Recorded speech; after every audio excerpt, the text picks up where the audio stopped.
सनातन धर्म में आदि शंकराचार्य जी का पद सर्वोच्च माना जाता है।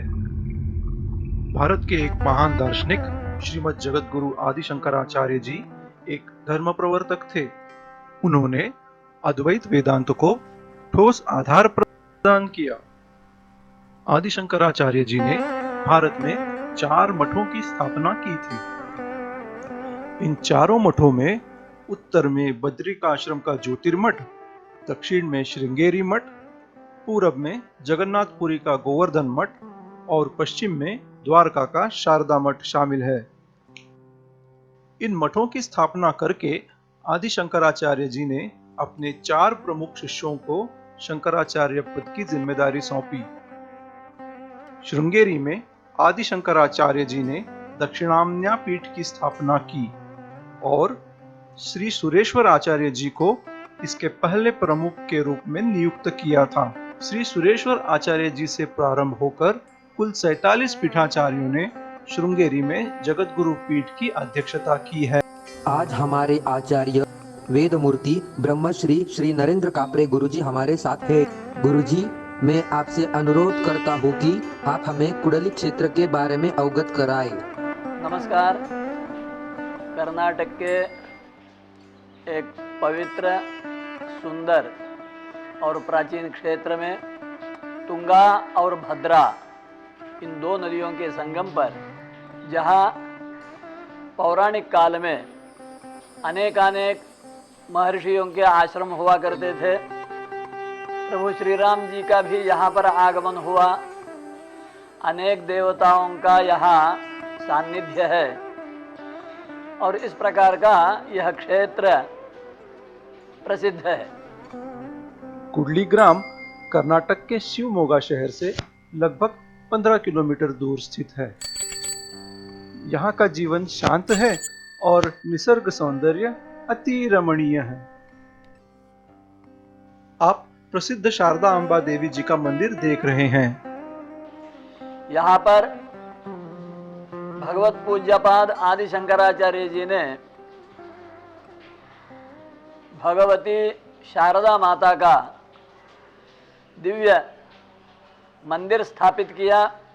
साथ में विद्याशंकर जी के नाम से भगवान भोलेनाथ की स्थापना की।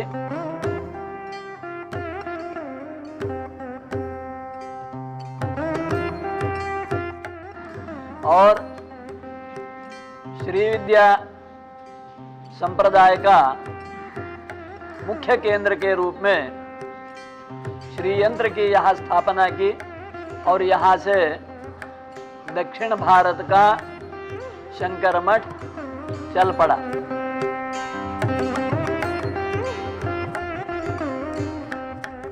मंदिर के मुख्य सभा मंडप से आगे जाते ही आपको 2 अन्य मंदिर दिखाई पड़ेंगे। दाहिनी तरफ श्री राम जी विराजमान हैं और बाईं तरफ चंद्रमौरेश्वर शंकर जी का मंदिर है।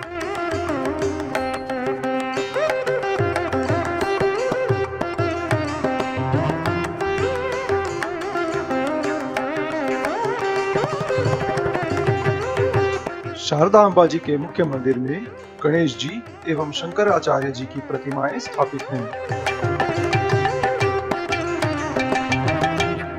आप इस क्षेत्र में कई अन्य समाधि स्थलों का अनुभव ले सकते हैं। हमारे सभी पूर्व शंकराचार्य जी जो हो चुके हैं, उनके अधिष्ठान यहाँ पर जतन किए गए हैं।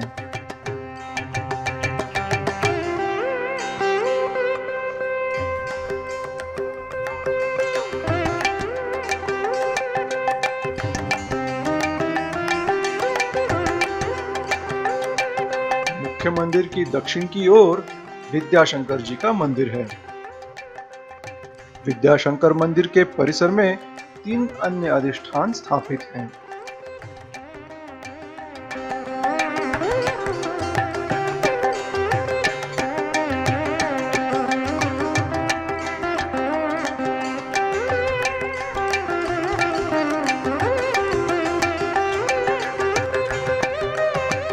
श्री विद्या अनुभव नरसिंह भारती जी,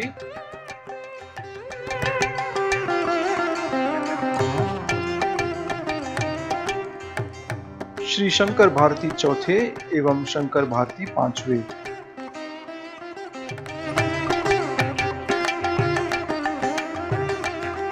समाधि स्थल वह स्थल होता है जहां पर परमानंद की जागृति कायम होती है।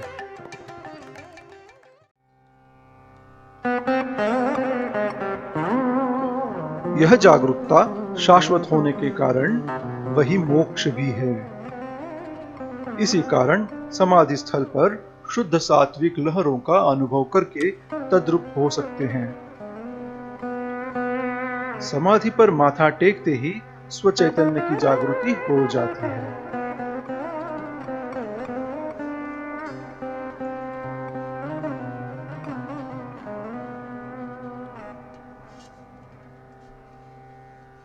कुडलिक ग्राम के उत्तर दिशा में कई अन्य तीर्थ स्थल हैं। चलिए एक एक करके उनका अनुभव करते हैं। चिंतामणि नरसिंह मंदिर। भविष्योत्तर पुराण में इसका वर्णन है। इस मंदिर को भक्त प्रहलाद ने बनवाया था। ऐसा कहा जाता है कि भक्त प्रहलाद की हथेली पर एक चक्र प्रतीक था और वह प्रतीक यहाँ नरसिंह के सिर पर चिन्हित है।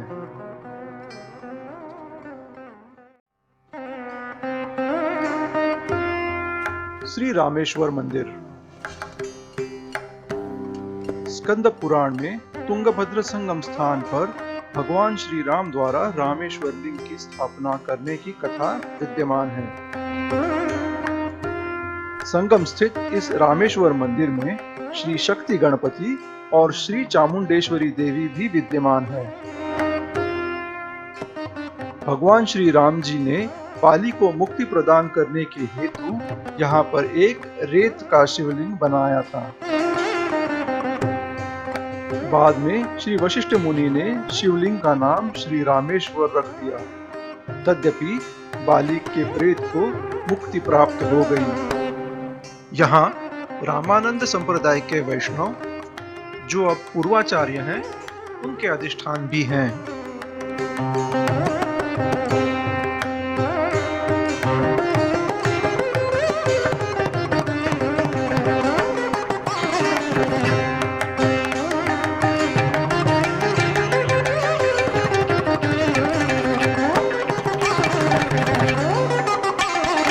कुडली क्षेत्र में 4 मुख्य मंदिरों के अतिरिक्त इस धाम में भगवान शिव के विभिन्न रूप वाले कुल 11 प्राचीन मंदिर हैं।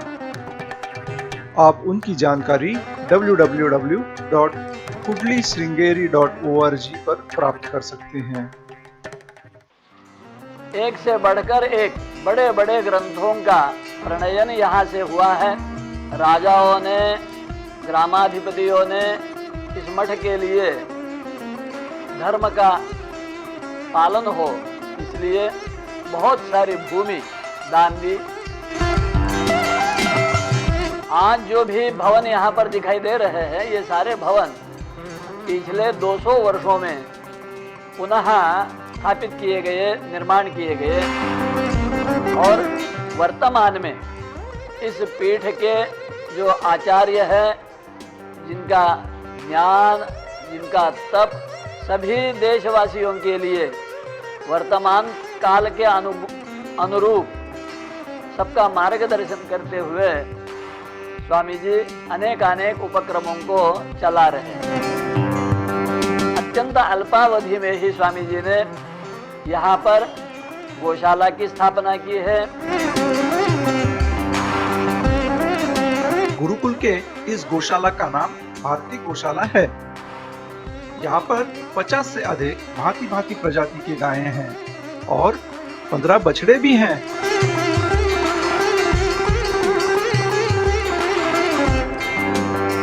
गौसेवा के लिए यहाँ पर हर समय गौसेवक उपलब्ध हैं।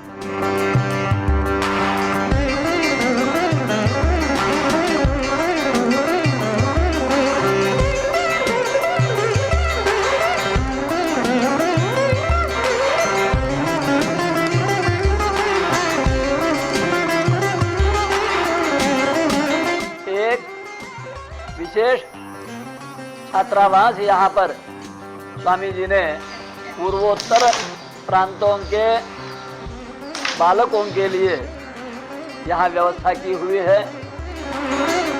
भविष्य में बहुत सुंदर सुंदर योजना ये है। विशेषतः जो भारत की प्राचीन परंपरा, जिसको हम गुरुकुल परंपरा कहते हैं, ऐसे गुरुकुलों का पुनः संपूर्ण भारतवर्ष में ये एक बहुत बड़ा और आवश्यक ऐसा लक्ष्य स्वामी जी का हमेशा से रहा है।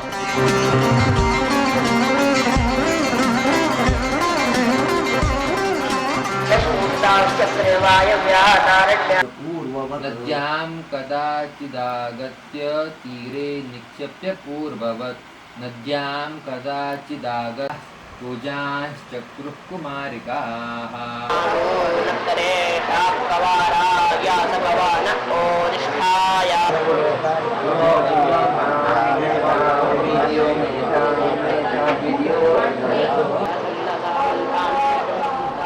नमो नमः। मेरा नाम अभिषेक टेंगसे है। मैं यहाँ ऋग्वेद का अध्यापक हूँ। यहाँ पे 22 विद्यार्थी हैं और अलग अलग शाखाओं के विद्यार्थी हैं। यहाँ मेरे ऊपर सभी विद्यार्थियों की जिम्मेदारी है, क्योंकि जैसे कि विद्यार्थी कैसे अभ्यास कर रहे हैं, स्वच्छता कैसी है, पाठशाला की स्वच्छता कैसे करते हैं, अभ्यास कैसे करते हैं, और यहाँ सभी प्रकार का उनको शिक्षण देने की एक जिम्मेदारी है। मतलब क्या है कि हम यहाँ विद्यार्थी अध्ययन करने के बाद घर जाएंगे, ऐसा हमारा प्रयास है कि विद्यार्थी यहाँ जो पढ़ेगा उस हिसाब से वो यहाँ जितने साल पढ़ेगा उतने साल में वो परिपूर्ण हो जाए। इतना ही नहीं, वहाँ यहाँ कुछ संगीत का भी अभ्यास पढ़ाते हैं। जैसे जैसे विद्यार्थियों की प्रगति होगी तो उसके हिसाब से, मतलब क्या है कि हर एक विद्यार्थी हर एक विषय नहीं पढ़ सकता।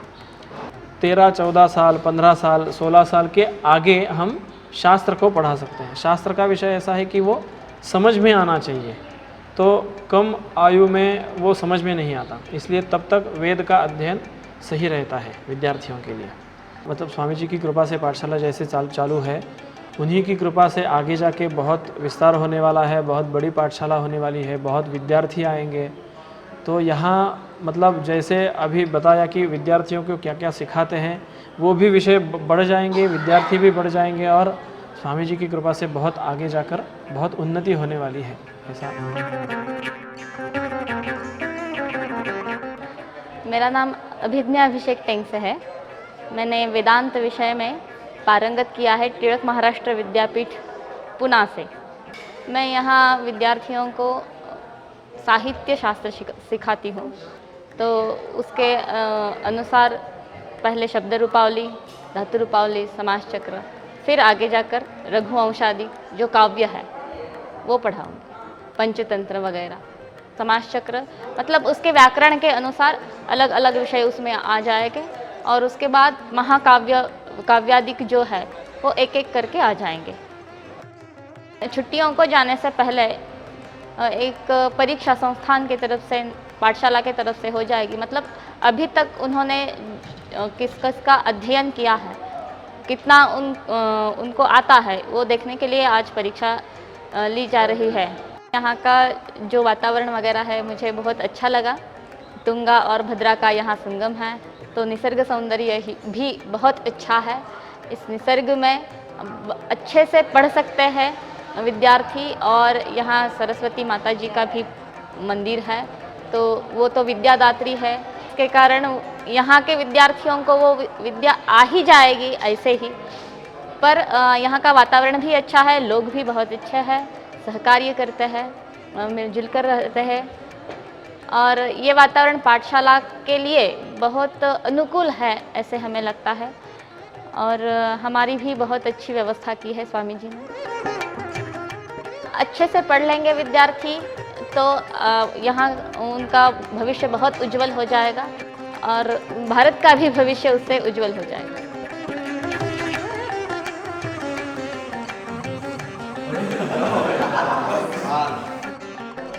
नमो नमः। मेरा नाम अमित पांडे है। मैं उत्तर प्रदेश गोरखपुर से आया हूँ और वेद विज्ञान गुरुकुल में मैंने सप्तवर्ष का अध्ययन किया है। यहाँ पर इस गुरुकुल में मैं वेदा अध्यापन कराता हूँ। योगासन, सूर्य नमस्कार होता है। 9:30 बजे से लेके 12 बजे तक हम वेद कक्षा का अध्ययन में भाग ग्रहण करते हैं।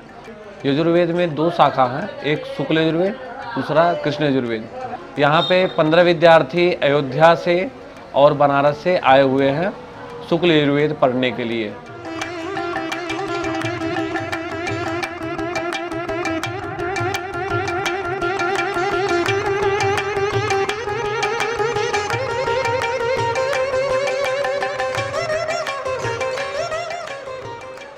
नमस्कार, मेरा नाम श्रीनिवास कुलकर्णी है। मैं कुल्ली क्षेत्र से बात कर रहा हूँ। मैं इनका खान पान का, भोजन का व्यवस्था देखता हूँ। उनका स्वास्थ्य का भी देखभाल मैं करता हूँ। गुरुकुल की अत्यंत सर्वसुलभ व्यवस्था उपलब्ध है। यहाँ पर बच्चों के लिए नहाने से लेकर गर्म पानी भी है। शौचालय की उत्तम व्यवस्था है। पानी की कोई कमी नहीं है। पर ये सब स्वामी जी ने ये सिर्फ 1 साल में डेवलप किया है।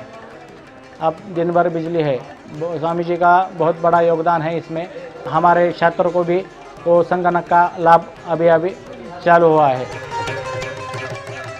नदी एक प्राकृतिक शक्ति में रहती है और यहाँ पर 2 प्राकृतिक शक्ति का मिलन है और यहाँ पर पूरी सकारात्मक ऊर्जा है कि यहाँ पर जो भी आपका संकल्प है वो निश्चित तौर पर जल्दी पूरा होगा और वो फल स्वरूप रहेगा। तो अगर वैदिक शिक्षण की इच्छा है तो यहाँ पर निश्चित तौर पर आप उन्हें एडमिशन कर सकते हैं।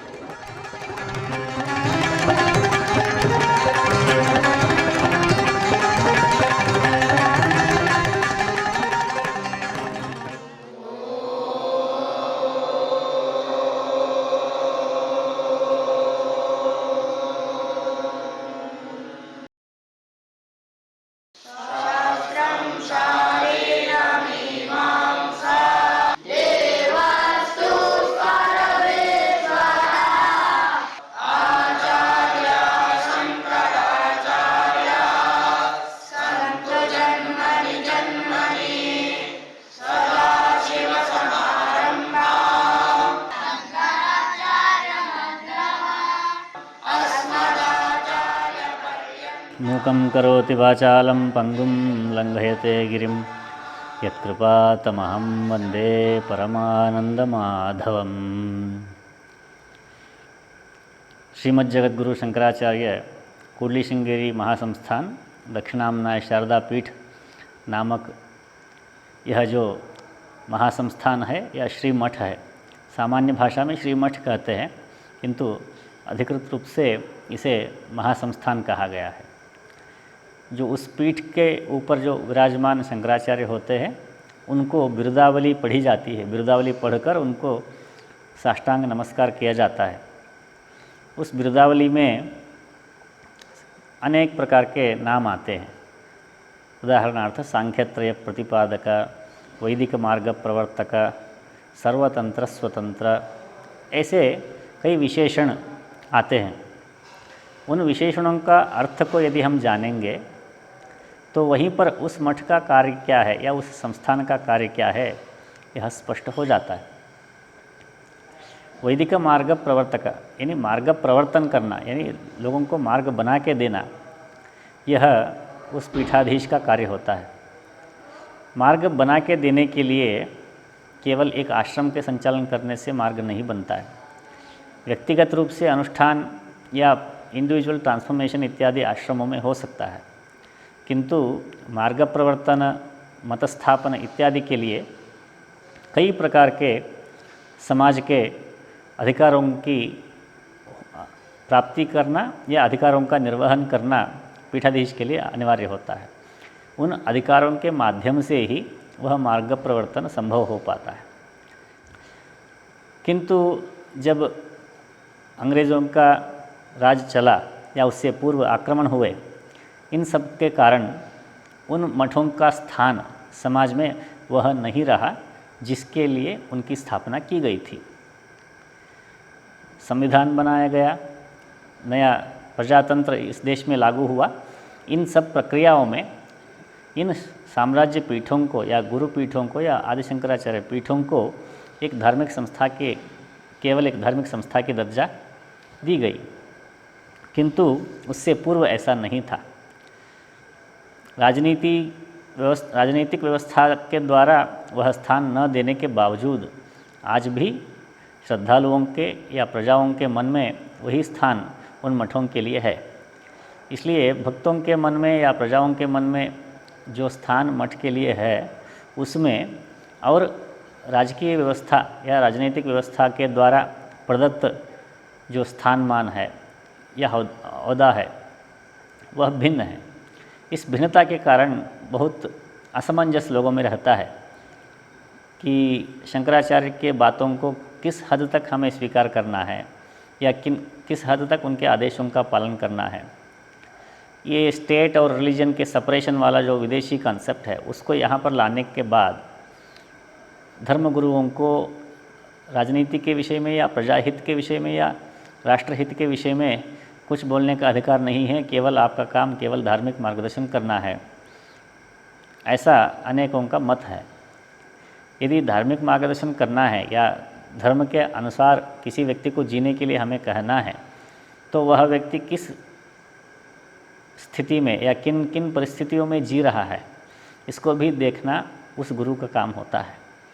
उन परिस्थितियों पर बोलना या उन परिस्थितियों को बेहतर बनाने की कोशिश करना, कार्य करना या मार्गदर्शन करना, यह सब भी उस गुरु के अधिकार क्षेत्र में आता है। इसलिए इस संदर्भ में इन पीठों के बारे में हमें जानना चाहिए, इस परिप्रेक्ष्य में हमें समझना चाहिए। ऐसा समझने पर इन पीठों का महत्व हमें भिन्न रूप से समझ में आता है। यह जो पीठ है आदि शंकराचार्य जी द्वारा करीब 2500 वर्ष पूर्व मंडन मिश्र एवं उभय भारती देवी को जब वो दक्षिण की ओर ले आए, तो उस समय जहाँ पर शारदा माता स्थिर हुई, वहीं पर आदि शंकराचार्य जी ने श्री चक्र की रचना की और वहाँ पर उनकी पूजा की। यह ऐतिहासिक परिप्रेक्ष्य इस पीठ का है। विगत 50-60 वर्षों में सामाजिक या राजनीतिक या आध्यात्मिक प्रभाव कम हुआ है, किंतु उसका पुनरुत्थान करने का समय अब आ गया है। उसी दिशा में अब कार्य चल रहे हैं। इन पीठों के महत्व को समझकर केवल मन की शांति से इतर या मन की शांति से परे अपने सामाजिक जीवन, व्यक्तिगत जीवन और राष्ट्र जीवन, इन तीनों को बेहतर बनाने की दिशा में इन पीठों के मार्गदर्शन प्राप्त करना और इस पीठ को उस स्थान पर बने रहने के लिए सहयोग करना, इस जीवन में रहते हुए ऐहिक सुख भी हमें प्राप्त होगा और परलोक में भी पुण्य लोक प्राप्त होंगे अथवा मुक्ति इससे हमें प्राप्त होगी। नारायण। मेरा सभी से निवेदन है कि अवश्य समय निकालकर यहाँ पर आवे, देखे, अनुभव करे, आनंद ले और हमारी भी कुछ ना कुछ सेवा इस संस्थान के द्वारा, इस मठ के द्वारा स्वामी जी के मार्गदर्शन में जो चल रहा है, उसमें अपनी भी सेवा समर्पित करे और इस प्रकार का एक नया धर्म जागरण का प्रारंभ जो हो चुका है, उसका हम प्रत्यक्षदर्शी बने। सभी को धन्यवाद, प्रणाम, राम राम।